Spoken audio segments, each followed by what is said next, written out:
Most of the passengers on the Titanic's maiden voyage were dining and dancing that fateful night, dressed in their finest. 1912 was a more formal time. Men wore striped trousers and top hats. Women buttoned and squeezed themselves into tea gowns and corsets. The zipper, as we know it today, hadn't been invented yet. Ragtime music was all the rage as the hip couples danced the one-step and the tango. And going to the movies cost around 5 cents a ticket, without snacks.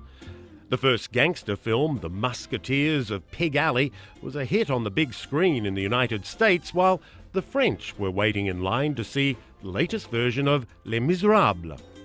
Everyone in America, it seemed, was reading Tarzan of the Apes in the popular pulp magazine All Story. And no, they couldn't read it on a Kindle. In 1912, the hottest thing to own was not an iPad, but a Model T Ford.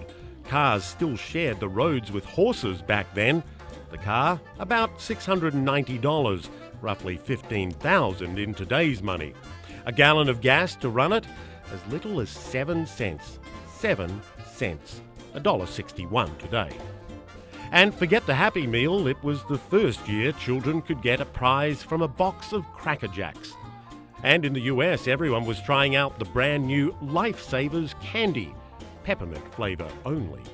Of course, there were no cell phones or internet or television, but it was the dawn of radio. Before 1912, there was no such thing as the Dixie Cup, the vitamin pill, or stainless steel.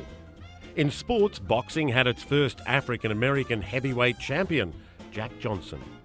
And the 5th annual Summer Olympics, yes, the 5th, introduced women's swimming and diving events. These Aussie ladies took the gold and silver in the 100-metre freestyle, in style.